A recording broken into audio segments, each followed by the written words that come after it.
Hello everybody, thank you all for tuning in. In today's video, I'm going to talk a little bit about font sizing and how I've implemented certain standards as my time as a web developer, in particular with headings and body text. So without further delay, let's jump in. Okay, so here I have a sample of a codepen that I've made, calling it font size practices. And as you can see right here, I've taken an image which I've brought in via Unsplash here, and put a little border radius around with a brown color around, giving it a float left to make it have the text wrap around the image, and then also gave it a shape outside to kind of give it this curve around the text. And if we scroll down here, you can see I've set a little something here with a select tool for setting font size for the root, which basically is doing the same thing as if you would if you were going into the settings under appearance and then font size, and setting small. Obviously the text gets small here, setting it to large, and it going large there. But for the sake of this demonstration, I've decided to add this select tool in here, which basically will do the same thing, as you can see. Now, one note with this codepen here, I do have a link to it shared in the description below, so if you want to, feel free to take a look at that and dig deep into this code yourself, you can do so. But as you saw with that text, the reason you saw it shrink and grow when I was changing this was because this body text right here is set with rems, as you can see right down in here. I know there's a bit of lines of CSS here, but I've tried to make it simple for demonstration's sake. You can see that we have a 1.125 rem, which normally would equate out to 18 pixels when you set it to medium. Obviously, it'll get down to about 9 pixels if I recall right on very small, and it can get up to 24 pixels on very large. That's if you set it to 1 rem. Obviously, it's going to be a little larger than that because I have it set to 1.25 rem. So coming back up here,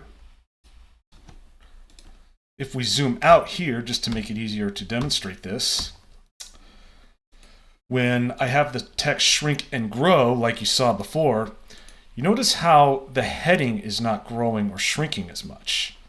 And the reason I'm doing that is because when a user wants to adjust the font size, they're ultimately doing it to make it easier to read certain text. Now, usually the body text is usually going to be smaller than the heading text. In this case, this would be the name of, say, a person. Let's say you're doing a bio about somebody and you want to give a description about that person and you put text in here. Obviously, this is just dummy text just for demonstration's sake, but that's where you normally put it. Now, you're probably wondering, why can't the user just simply zoom in on their browser to be able to make it easier for them to read the text? Well, I'm going to show you something here. If a user were to simply just zoom in on their browser like so, kind of like how we had it earlier before I zoomed out for demonstration, they can also be able to enlarge that text to be able to read it as well. But if you notice, more than just the text enlarged, you also had the picture that enlarged, you had this that obviously got bigger, and now it's kind of larger, same sort of scale size-wise in proportion to the body text with the heading. And if I go further, obviously it starts doing mobile. Now, if somebody wants to just simply enlarge the text and make it easier for them to read, they may not necessarily want to enlarge everything like the image and the whole heading like you see here. So if I bring this back, I want to show you guys how I set the sizing for the image and the heading. So up here we have the image right here. I'm using a width of min. The min property will take in one or more properties. You can set as many as you want, and it's obviously going to take the smallest of whatever the two values are. So this is very similar to setting, say, a width and a max width. So this picture here will get up to 360 pixels, and if I go smaller on this, sorry about this, when it becomes less than 360 on the window, on the viewport, it will shrink accordingly. And if you notice too, this heading text also shrinks a little bit as well. It's not locked into pixels or with this min necessarily like the images. Because if we go right here, you can see for font size, I've used a clamp. 32 pixels plus the 0.5 rem, which is for the minimum size, meaning I don't want it to get smaller. And then this 8 viewport width is its ideal size, which is what it will be as long as it's not smaller than this, and also if it's not larger than this, which is its maximum size. I have a link in the description below that explains a little bit about clamp, min, and max CSS properties. I absolutely love these properties. I stumbled across them a few months ago, and I just think they're absolutely fantastic. I really think they're a big game changer in regards to setting sizes, especially with font sizes. That's where these are of a real great benefit. All right, well, that seems a little complicated, right? Putting all those numbers in and everything with that clamp and putting the parameters in with all those numbers and mathematical calculations. Why can't we just keep it more simple, like just simply setting viewport width on it? Well, let me show you something. One of the biggest benefits of using clamp for font size is it allows for this dynamic shrinking like you saw before, as well as being able to limit how small it can get and how big it can get. Now, prior to having the properties like min and clamp for font sizes, what oftentimes I do before is just set simply, 8 viewport width. And obviously that makes it really large. We run into that issue where it's getting too small on small screens and too large on wider screens. You'd oftentimes have to resort to using media queries and end up writing more code. So for headings, this is one of the reasons why I've fallen in love pretty much with this clamp property. Because as I described just a little earlier, now we can set an ideal size with the viewport width and then also a minimum and a maximum size. So we sort of put some limitations, if you will. We put a floor and a ceiling as far as how big that text can grow.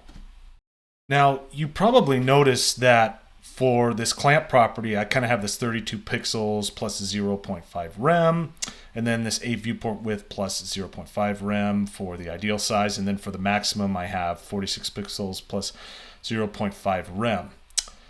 The reason for that is clamp allows us to do mathematical calculations on things, whereas prior you'd oftentimes have to use the calc property.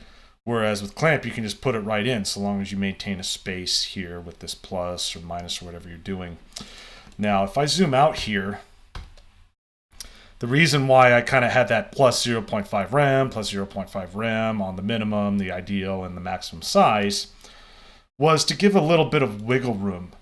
So when a user wants to, change the size of the text to make it easier to read, that this heading can still grow and shrink just a little bit. Now, in addition to that, if I zoom in on the browser here, it also allows that heading to grow a little bit, because if we had set just simply viewport width only on the head font size, then the size of that text wouldn't really change much when you zoomed in and out, because that's relative to the viewport, which is this. So when we zoom in and out, the width of this didn't change a whole lot, just the content itself and its scaling. So that's another reason why I do that. So this is just a common thing that I've picked up, and I just think it makes it a little easier when a user just simply wants to read text a little bit easier and not have to resort to simply blowing everything up really big, where everything scales proportionately, and then just having to do more scrolling, and then you're on the mobile version when you're viewing it on desktop, and you just got this really big thing going on. So if I zoom out, now the user, like I was showing, can just adjust the size accordingly. And it just makes it a lot better experience and a lot less scrolling for the user to have to do. Okay, so that pretty much wraps up this video in regards to font sizes. Now, this isn't something that you obviously have to do. This isn't some set in stone standard of the web industry. This is just something that I've developed over time and I find seem to work the best with many of the websites that I've built throughout the past and currently do. So you're free to take this or leave it as you want, but it's just something I wanted to show people and make people aware of, that it is one option that they can pursue when it comes to setting font sizes on pages. Thank you so much for watching.